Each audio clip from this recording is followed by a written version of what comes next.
All right, I'm going to go back here. If you look up on the screen, please. I'm going to go back to my app data that you see right here. All right, and I'm going to open it, and I'm going to double click on the babystore.mdf file.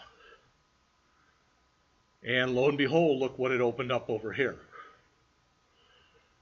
All right, there's babystore mindstory.mdf. Under tables, there's my categories and my products. That migration history is just something that gets provided if you get one of those. If you look up on the screen here, I can again expand this and this. Notice what it's done for me. Everybody see that? All right. And not only that, I'm going to close those, but I want to show you this. So let me unexpand these, but I'm going to right mouse click and I'm going to choose Open Table Definition. Does this look familiar? Come on. Except it's taking a long time to load, but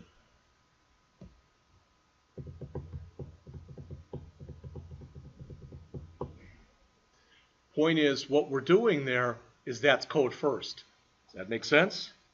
With code first, you start with a code and you create the database objects such as tables based off of that. There it is. There's the create table. Notice it created the primary key for us, made the ID an identity field. It expects that field to be called ID. Did everybody hear that? When you use code first, it expects your primary key to be called ID. All right? And notice it's smart enough to know that that category ID, because of the way we set it up, that it was a foreign key with the category ID in the categories table. Does all that make sense? I mean, there's nothing that's there that we could not have done ourselves. All right, hopefully you all agree with that. Okay?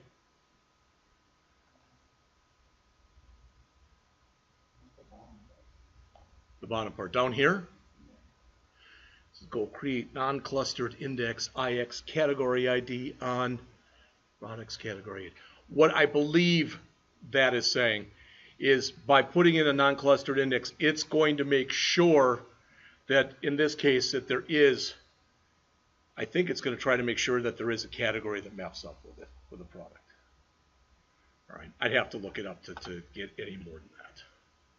All right, now if you would please, if your program is still running, and mine still is over here, if yours is still running, great, and if yours is not still running, that's okay. Then run it. And when you run it, you can be in the home folder, it doesn't matter, but I want you to go over to, does it matter? Yeah, let's go to categories. All right.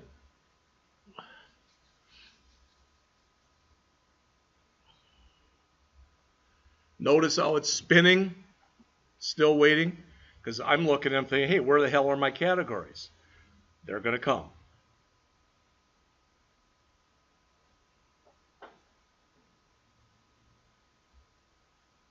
There they are.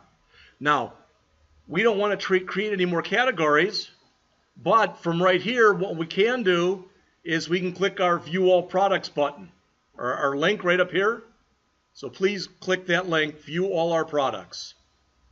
All right. Hopefully right now you see an error we're going to have to fix. All right, we have both product name and category name there. See that? But they both say name. We'll fix that in just a little bit. All right. But what I want us to do is click the Create New button. Click the Create New button. Everybody who's got a Create New button. All right. Should look like this. Yes?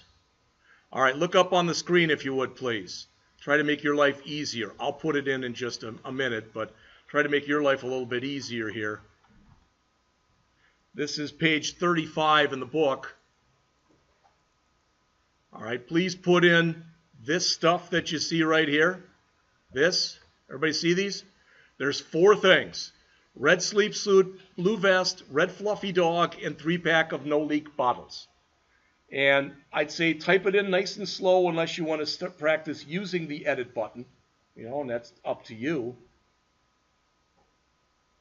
You don't have to put in 0.00 or anything for the price. We'll get that for free in just a minute. I'm going to give you a second to put that in, and then I'm going to put it in. So please add those 4 records.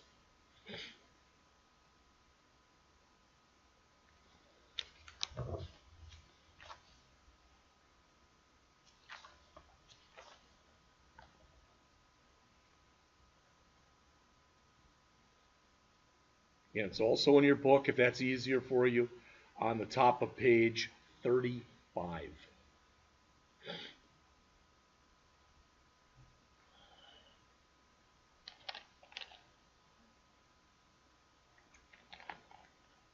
Oh, and the nurse told me not to get sick for 10 days because she said this doesn't take effect for 10 days.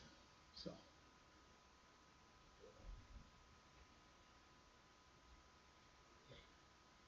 And then Pat, you all know Patrick Glynn, right? Patrick over there? Patrick's over there, and he's like, I said, are you going to get a shot? He goes, I don't know. I said, why? He said, every year I get one. Every year I get the flu. I'm sick as a dog. The claim is if you get a flu shot, you can still get the flu, but it shouldn't be as bad if you have the shot. That's their claim.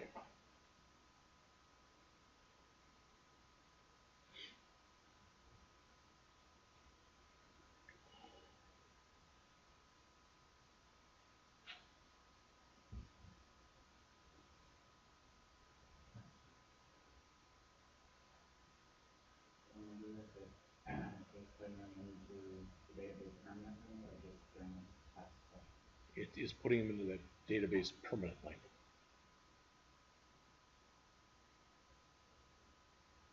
It is calling the post method, and remember that one of the things in the post method is that db.savechanges. That's what's doing it. That's why, like I said, if you spell anything wrong or you omit something, you transpose something, you're going to have to go in through edit to fix it if you want it to look the way it looks in the book. Does everybody have all 4 records in? No. Okay.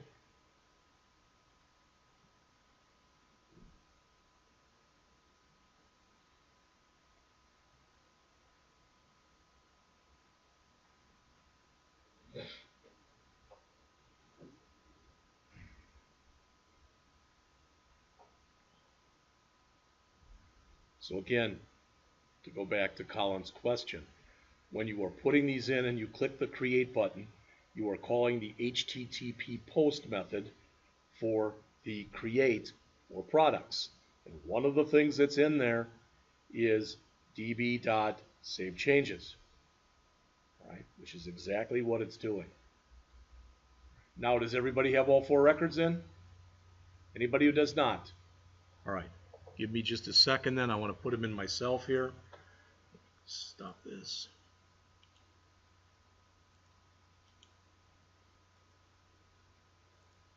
Make sure I am taping. I am. Good.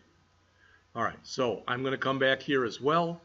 First one was what? The good news is, look up on the screen if you would. Notice as soon as I type in red, it remembers the stuff that was there. See that? So I've got a red sleep suit in there already. The description,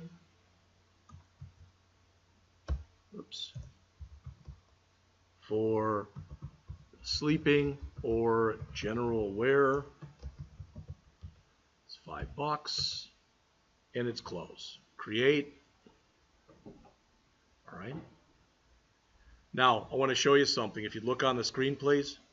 Okay. I'm going to go back to the project for a minute. Everybody see this? I'm going to refresh my database, and I'm going to click on products right here, and I'm going to say show table data. Colin, again, that goes back to your question. See what's in there? All right. So that's what I've done. Now I have my choice. I want you to hear this. I literally can add records from here, or now I can do it through my program. You typically would not give the user the ability to do this. because then you're giving them almost DBA capability. They're not smart enough to handle that. And when I say they're not smart enough, I don't mean that they're dumb.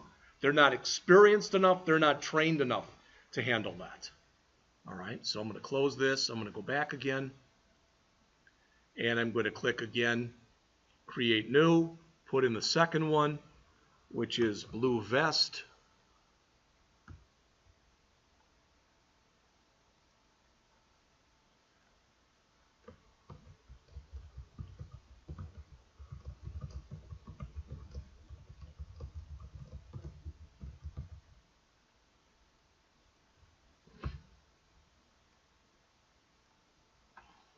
Click create new a third time.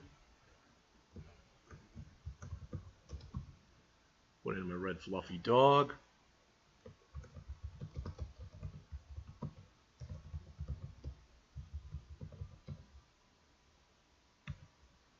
And that's under toys.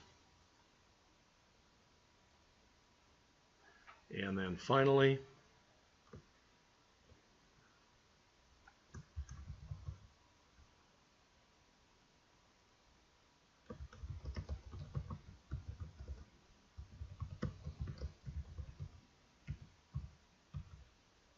did you notice that when I'm here, I can click there and boom.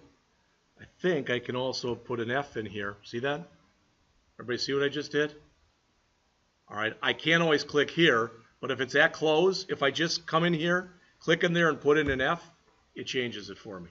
Now, if I had, let's say it was states, you know, in the United States, if I put an M in there, it's going to give me MA for Massachusetts. It's not going to give me MO for Missouri. Does that make sense? All right. So I've got that. I'm going to click create, and there it is.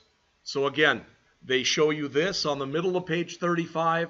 They also show you then, just for completeness sake, I'm going to refresh the database, right mouse click on products, and click show table data.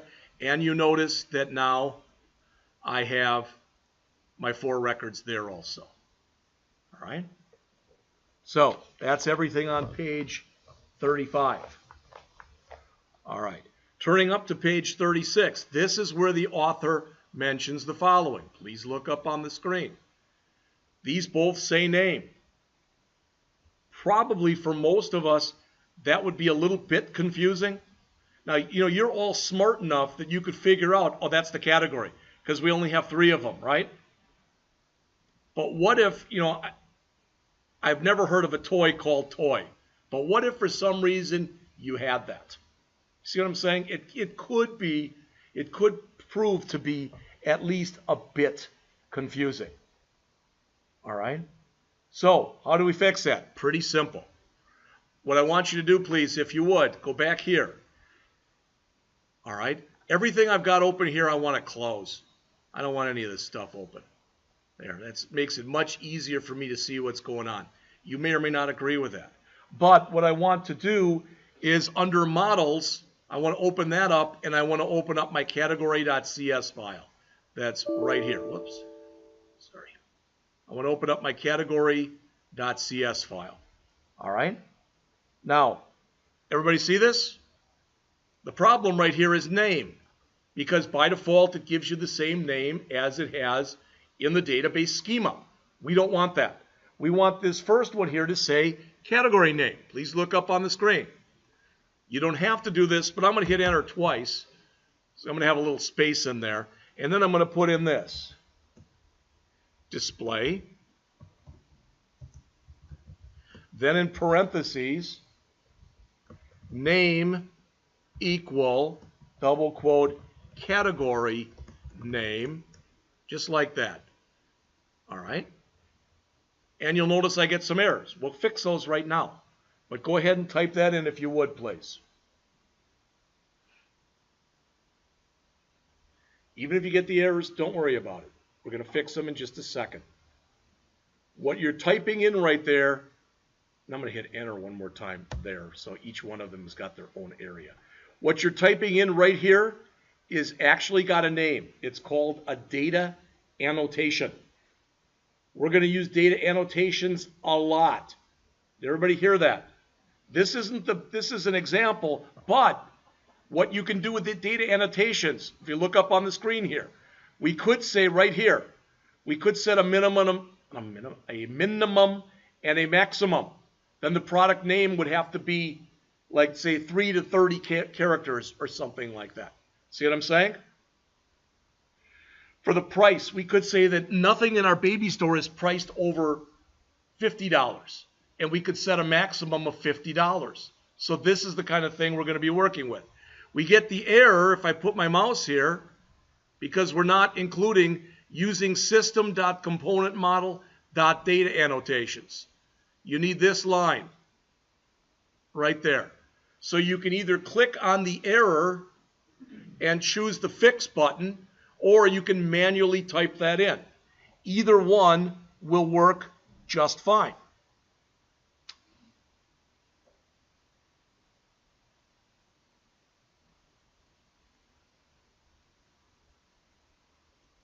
Questions? Now, what I'm about to show you, you don't have to do this, but this is just my mentality. See this line we just added? See that? We want to use it again, so I'm just going to copy it to the clipboard. You don't have to do that, but that's what I'm doing.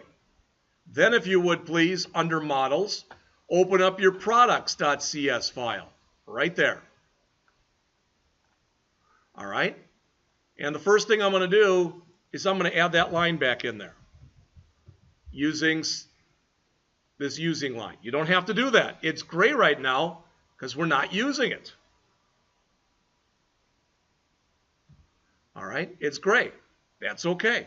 I'm going to again come up and again by name, and I actually probably could have just copied that too. I'm going to say display name equals, this one is what? This one is product. Product name. Now I don't get the errors because I brought that file in to begin with. Everybody understand what I just did? You don't have to do it one way or the other.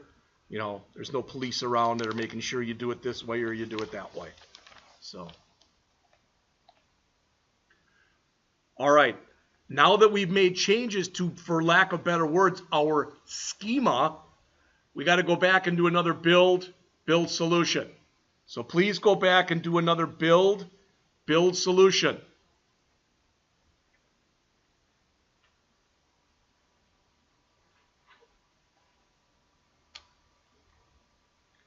Then if you've done that, we can check these out.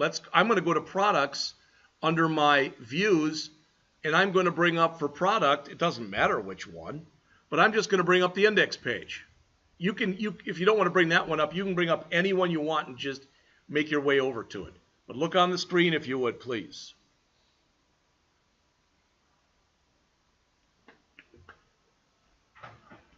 Notice it now says category name, and it now says product name.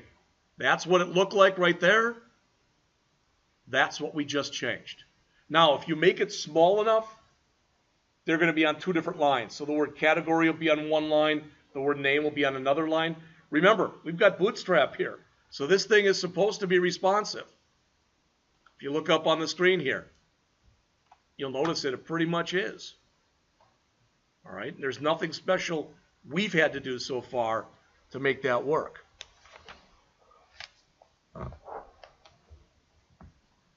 Now, top of page 38 in the textbook, the top of page 38, and I'm putting it up on the screen here. The author says, applying data annotations to the class allows us to keep the code that controls the display name of a property in a single place, and it makes the code easier to maintain. I don't want to confuse you, but just so you know, because this is what they're going to talk about next. It is possible and permissible for you to take that data annotation stuff out and put it in its own file. Did everybody hear that? Okay? Should you do that? That's not the point. The point is you can do that. All right? All right. Now, what the author has you do next, Please listen to me. You don't have to look, but please listen. I think this is what you call a teaching moment because you're going to create something that you're not going to use. Did you all hear that? All right. But that's why I said, to me, at least that's why he's doing it. I don't know for sure. But the author wants you, please, to come over and right mouse click on your models. So go to your models, right mouse click, choose Add, and choose Class.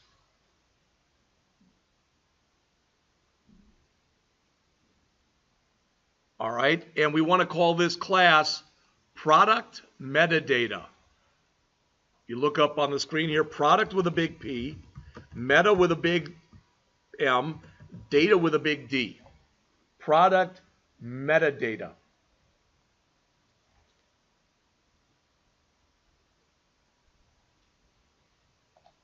All right, and click Add, and boom, there it is. If you look up here, you should see there's product metadata right here.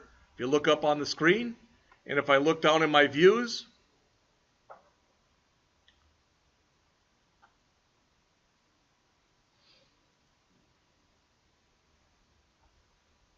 well, I don't see one right now, but I'm not worried about it. All right.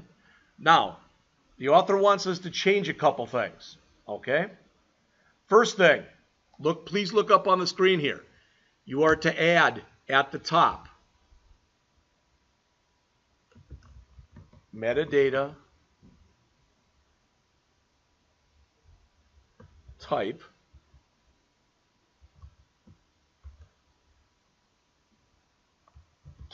of product metadata. All right. You can already guess why we're getting that error. Hopefully you can. Why am I getting it? I click here, and it's going to say, don't you want to bring in data annotations? Yes, we do. And we don't need these other ones here, so if you want to get rid of them, you can. All right. You don't have to, but you can. All right. But what they want us to put up there is public partial class. And they want us to call that product. I'm going to grab all this. I shouldn't have done it like this, but it'll work.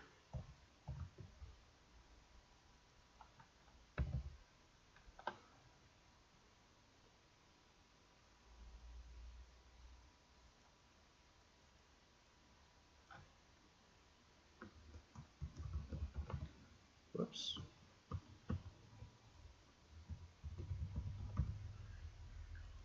All right. That's what it should look like when you're done.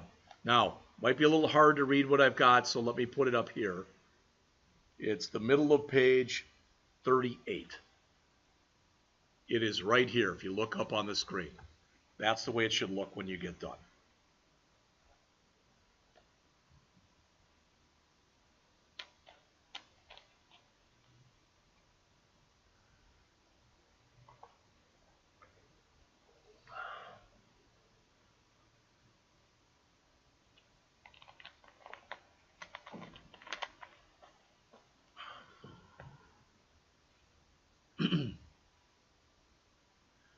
Let's look at the writing underneath here. This declares the product class as now being a partial class. What a partial class means is kind of what you think it would mean. In other words, it will use another class in unison with it to get its work done. Does that make sense?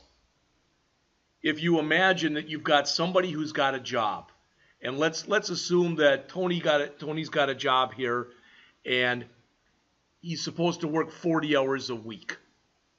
All right? But he's starting to work 60, 70, 80 hours a week, so they hire another person.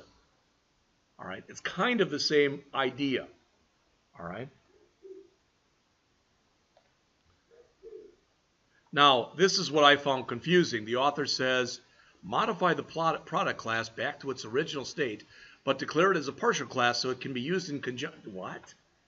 Well, I read that to mean this, if you look up on the screen here. All right, so that what we have right here, get rid of this and leave it like that. think that's what I did. We're going to find out right now. It's not going to matter because we're not going to actually use this thing. If we use it at all, it'll be a lot later in the book, or we won't use it at all. All right? In fact, I'm going to leave it in there. So I think it'll be fine if I leave it in. All right, now I'm going to go back to product now. Please look on the screen. Now I want to go back underneath my models, and I want to find my product.cs. Hey, I got an error. See that? You may or may not have gotten the same error. Now, what happens is we have to put the word partial in here. Because we've equated, whoops, product space partial. There we go. All right. And again, why does the author show it to you like that? I'm not Lee Naylor, so I can't tell you why he explained it and had you do it that way. He just did. All right. Is everybody caught up? Yes? Colin, yes? Okay. All right, then let's do this. At any time, if you've got too much stuff open, great time to click your double disk icon to save everything. All right, but there's a bunch of stuff open I probably won't need right now. So the only thing I want to have open is my categories controller. All right, that's the only thing right now I want to have open. So I'm going to close virtually everything else. There's my products controller. I can leave the index one open. That's okay. I don't need web config. I don't need to store context. I don't need that index. So I got a bunch of stuff I just closed. All right. I want you to open up your categories controller.cs file, please, and go up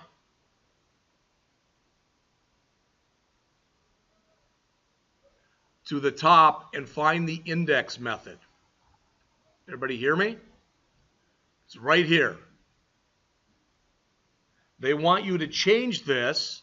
Now I'm going to comment this line out because I want to keep what's there. I never know, I might want it back. But they want us to change it. Look on the screen. I just commented that out, right? Why did I get an error? Come on, you know this. Because it has to return something. And I just got rid of the return statement. So we want to put in this. And this is also shown in the book. In fact, I'll put it up here. It's on page 39 in the book. Please type in on page 39 this line right here that you see in blue. Just like that. Don't worry about the fact that that is in bold. You can't bold in here. That's no biggie.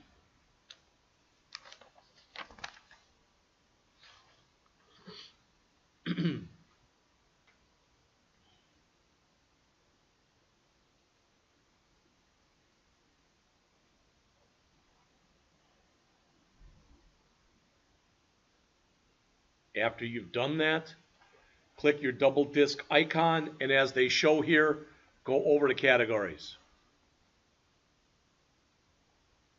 You hear me? When you get done.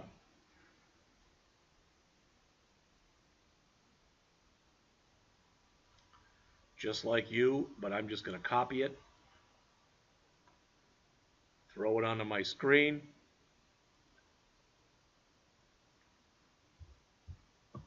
All right, I'm going to click the double disk icon. All right, I'm going to go back over here and I'm going to do a shop by category. Would everybody agree, looking on the screen right now, would you all agree that's not in alphabetic order? Would you agree with that? All right, but after I come through here, save, run the program again, and iterate my way over to categories.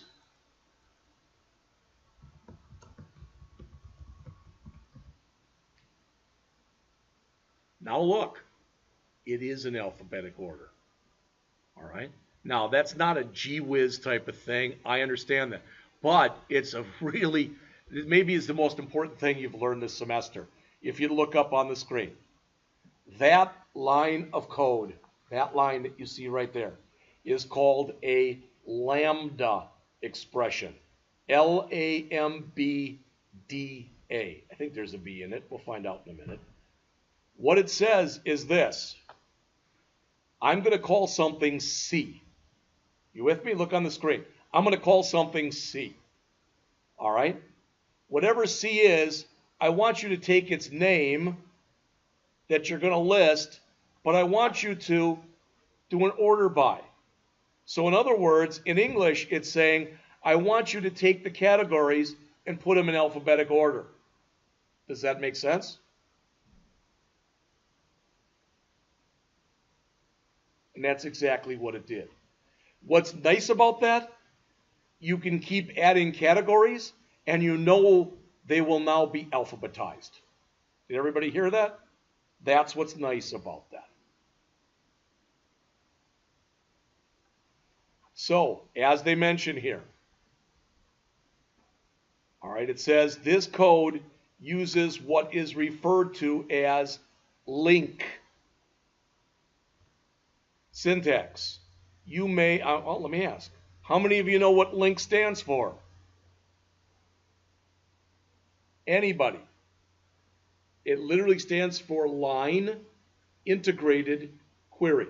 The IN is for integrated. All right? So what link is, in a nutshell, is it's kind of like SQL stood up on its head. We're going to look at some link expressions as we go through this book, and you're going to go, why didn't they just write SQL? Because they're Microsoft. All right? And what they've done with link is you can grab anything that you have, even something like an array, and you can treat it like it's a database. Did you hear that? That's pretty cool. Now, I'm not going to read this to you, but I'm going to leave it up there for a second because I'd like you to look at it. All right? It's important. So this is the bottom of page 39 in the book. Okay? You may or may not remember this. We did actually talk about this a real little bit in the JavaScript class. All right? If a function is anonymous, it doesn't have a name. This function that you just put in up here, that one there, doesn't have a name. So they explain right here to you how it uses link syntax and it uses a lambda expression. Notice, this code returns an ordered list of categories. Link, as it says, is a query language that's built right into .NET. You can do things with it that are darn near impossible to do with straight SQL. It's got a lot of stuff where SQL can sometimes fail. There's a lot of stuff that's built into link. All right. So let's give the devil, that being Microsoft, its due. All right. The author says, if you don't like that, so let's say that, Evan raises his hand and says, I understand it. I don't like it. Notice what the author says here. An alternative to doing this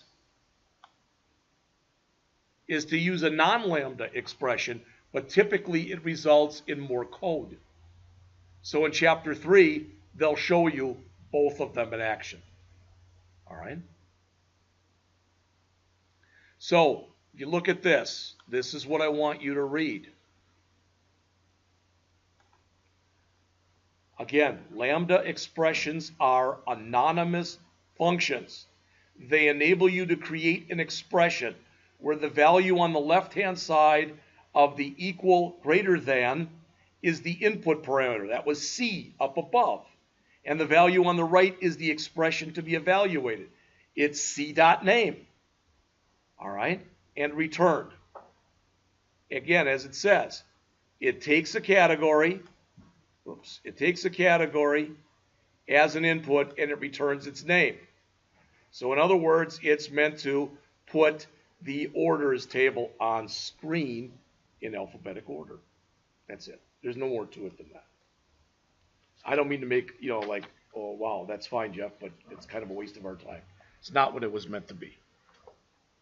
All right. So let's keep going. All right. Page 40. filtering products by category, searching related entities and navigational properties, and include. So the author says you've seen a very basic website showing two lists of different entries, but we haven't really done much where we've done any filtering. Remember, what word, here's a quick quiz for you. What word in SQL do you use to do filtering? You did it on your last test. What? You're close. Okay, you're getting farther away. If I say, so let's say that I want an ID of 10. What do I have to say? Where? There you go. All right. It's like where. All right. So the author says we're going to have to make two changes to the code. Update the index method in the products controller so that it receives a parameter representing a chosen category and then returns a list of products that belong to that category. In English, what that means is, remember, we put in 4 records, correct? You know, the red sleeper and whatever the hell else it was. Out of those four things, 2 of them were closed. First 2. And what we're saying is all we want now is close. So we want to be able to run that. So look on the screen here, would you please? We're going to go into the products controller index method. We're going to make the changes in bold. Before you make them, please look up on the screen. I want you to understand them. It's one thing to just go in there and willy-nilly start typing. It's another thing, oh, I get what they're doing. Now they're saying that what we want to be able to do in our products controller is pass in a category. And then we're saying as long as that category is not null or empty, show us all the products that belong in that category. Does that make sense? We won't get an error message if there aren't any. We just won't get anything back. All right? So go ahead and open up your product controller. So that's the productscontroller.cs file. All right? Underneath there, find your index, which should be right near the top, and make the changes that are in bold. And when you get done, I'm going to do the same. In fact, to make it easy for myself so I can catch up to you, I'm going to highlight all this in blue. Whoops. Well, maybe I will.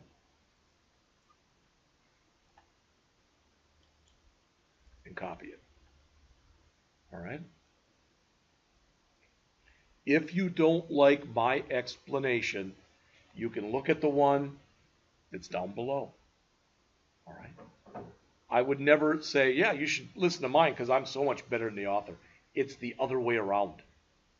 I think the author is a professional programmer who has been working with this stuff for a lot longer than I have. But as it says, it adds a new string parameter called category to the index method of the products controller. Then it adds an if statement to see if the new category that we just added was empty. If it's not empty, that means there are products associated with it. So we write another Lambda expression to show us those products.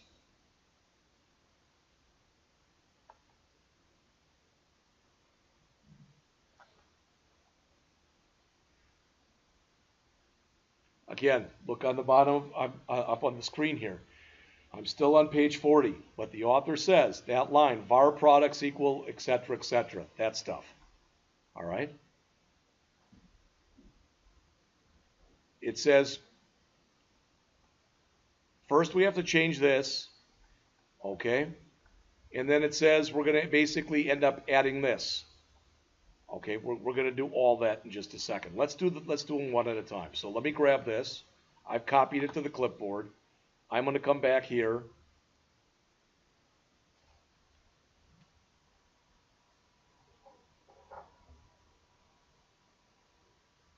In my products controller. So I'm going to find my products controller.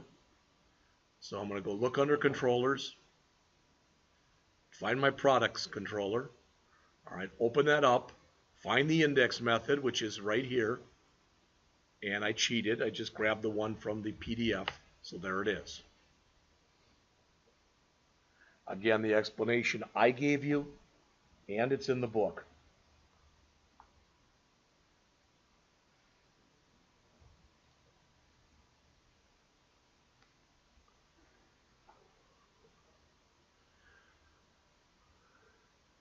This line of code that you see right here in blue, this line, all right, this is explained down toward the bottom of page 40. The author says that the line of code that you see in blue tells the entity framework to perform a single query and retrieve all products and also all of the related categories. This uses what's called eager loading. Yesterday or 2 days ago, I mentioned lazy loading to you. When something is lazy loaded, it's not brought into memory until it's needed. When it's eager loaded, it's brought into memory right away.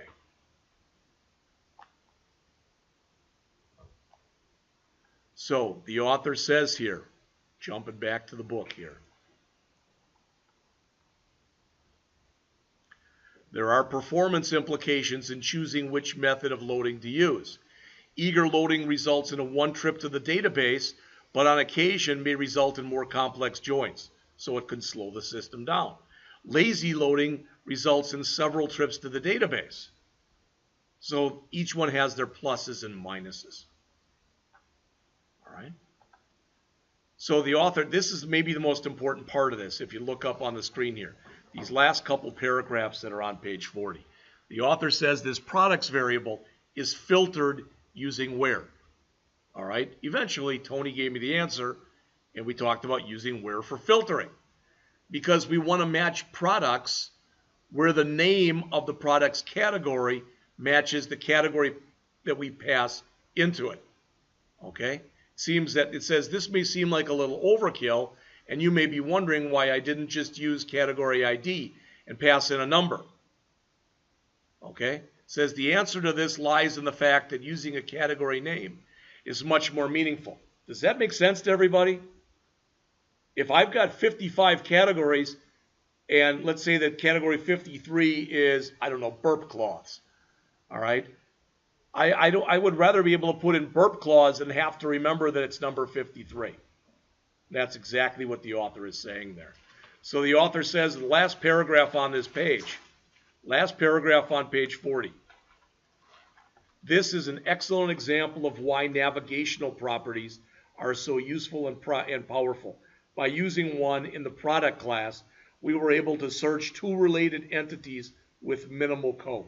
So you put it in because down the road, it will make your life easier. All right? So the author says to start this and to check on it, okay, I'm going to do this and I'm going to do it wrong. Please look up on the screen. I'm doing this wrong. All right, so I'm going to double click, right there. I'm going to go into my categories. In fact, I'll just run it from here. That's fine. I don't even know where it is, but that's fine.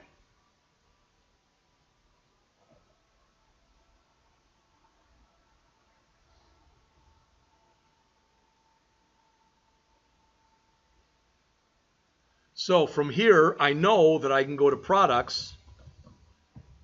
Oh, I'm sorry, I didn't want to go to create. It just went there by default. So there's my products. Look on the screen, please. Everybody agree? There's my products. I don't want all of them.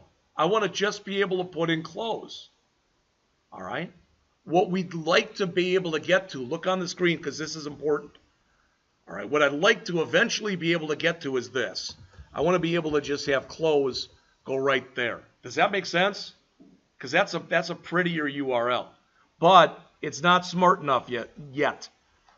I have to say products, whoops, that's why it gave me the error. I've got to put in here question mark, category, equal, close. And look what I get. This is case insensitive. Everybody heard that, right? That line in blue, put it in whatever caseness you want to put it in.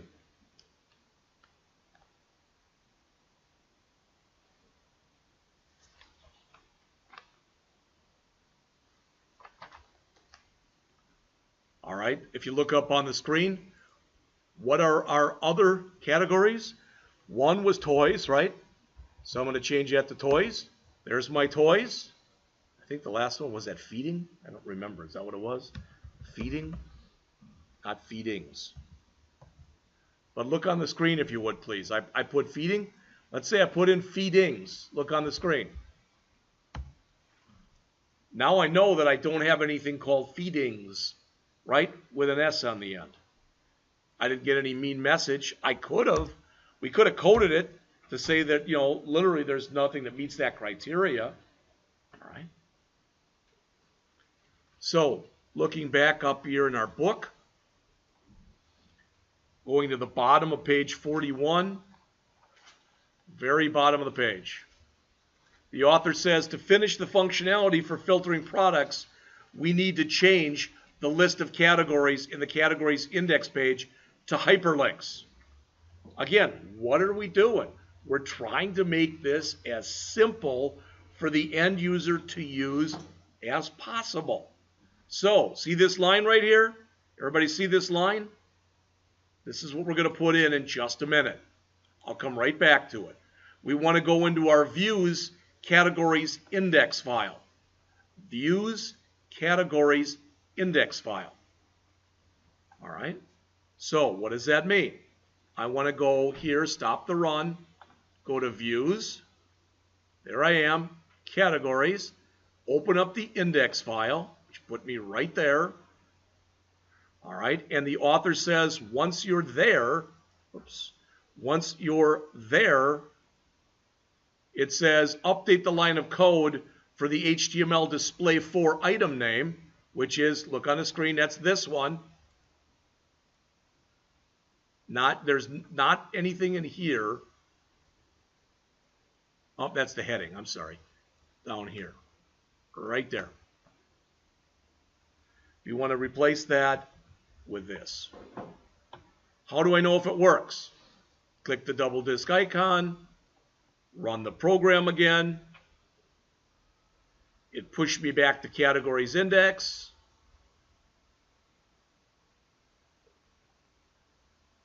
Look on the screen if you would. See this? See that? We didn't have hyperlinks there before. If I click close, boom, I'm at close. Okay, I can go back again. Feeding, I can go back again. Toys. What's nice about doing it this way is some of the code may even seem a bit complex, but you can immediately tell what you've just done. All right, so that brings us to page 42, which is the end of the chapter here. All right, and as the author says, the result of this change is that the category index page now contains the hyperlinks that pass the name of the category onto the controller. Clicking on each link will now open the products index page with a list of products displayed limited to the category that we asked for. All right, so what did we do in this chapter? If you look on page 42, halfway down on the page, in this chapter, the author covered how to create model classes. So we created first the product model class, then the category model class, then we converted them into a database. We had to go in and enter a connection string to specify where the database should be created. And I want to mention that. Please look up on the screen, because sometimes your instructor doesn't mention things he should mention. Please look up on the screen, everybody. Remember this thing we did before? This thing? Whoops. Damn it. We added this line, correct? Everybody agree with that? What I want you to understand is this. See this? That means we're adding it onto our local machine. If we were pushing that out to a server, we'd have to change that line. Does that make sense to everybody? All right. It's where it lives. And that's saying it's living on our own local machine right now. All right. So we use the connection string to specify where the database was created, and how to create a database context class. You created all those. You created what? First we created, we do products first? I don't even remember. I think we did. Yep. First we made a product class under models, product.cs. Then we made a category.cs class under models. Then we created a new folder called DAL for data access layer, and we put a store context in there. That basically gave us the framework that said, hey, we're going to take these and turn them into a database. Then we went into the connection string and changed that, all right, and updated it finally the right way, all right. And then, as it says, we used the class and the model classes, and we went in between that and the controllers and the views, we populated the database. Once the database was populated, the author, we looked at it, we modified some of the views. Now, I got one more thing to tell you real quick, and that is, when you think about it, this wasn't really, in the end, I don't know if you agree with me or not, this wasn't that complex what we just did. But think about this. What if somebody said, okay, Evan, here's 300 records.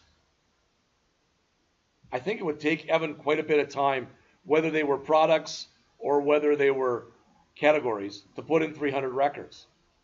So what we'll get to initially is something that's called seed data. And typically with seed data, you're going to have some kind of a person who works in data entry. They're going to put that information in for you into a file, and then you're going to be able to just run that file against your database. That makes sense? All right. It is 2:31. Let's come back, please, at 2:45.